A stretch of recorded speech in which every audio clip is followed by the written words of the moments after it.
Previously on Talk That Talk. Smarter than hackers, right? So we joke about it all the time.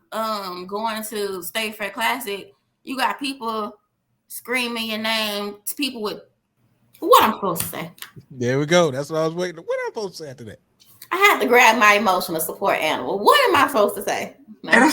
And that's another thing. Emotional support. Emotional support. No, I'm not knocking him. I'm not knocking him because you're really using it for what's right. But I had a situation where a young man had an emotional support dog, but you was abusing a dog. That ain't what it's for. Like for real. Like man, like we have to start thinking like it's like we're making everything, we're pacifying everything instead of getting to the root. When you really want to be healed, you have to do the work. You have to go to therapy. You have to say, this is my issue. This is my problem. I want to fix this. Let me tell you what else I see. I'm not going to spend too much more time on this, Julie. I know you're ready to move on. I just can't. Look, these kids not muted. Keep trying to edit that clip, and it's not muted. We can hear you if you didn't. My bad. These kids have their issues, right? A lot of their issues also stem from their parents and their issues. The parents or the school will refer the child to counseling, but the parent doesn't get counseling. So whatever the child was dealing with while they're going through counseling, when they come back home, is being undone by that parent, having never dealt with their trauma, their issues. Okay. You have certain districts, I know several of them here in Houston, several schools here in Houston that constantly refer kids into therapy. They have agencies that come into the school and they do case management and skill building with them. I never see some of these case managers going into other districts and other schools.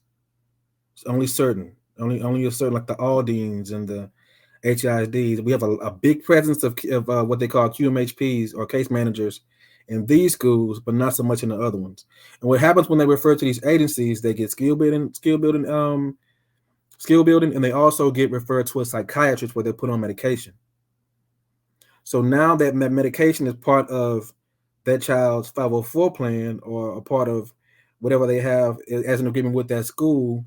So instead of learning how to work through these traumas, to work through their issues, to work through their anger management issues, they're medicated. So once they get to the point where they ain't got to take these medications anymore, that training wheel is taken off. So when they get out into the real world and something angers them or something stresses them out, and they react without that chemical training wheel, you can imagine what the result is. So that pipeline to prison thing, it's grown legs and it's grown arms and it's grown trees and everything. It's sprouted out a lot of different directions, all headed to the same place, if that makes sense.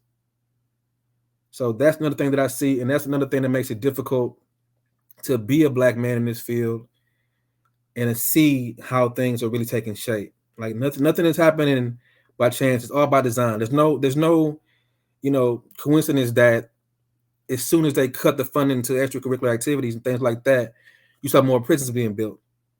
It's all by design. You see what I'm saying? So without going too far into that, I'm gonna bite my tongue. But that's what's happening out here in these H-Town streets.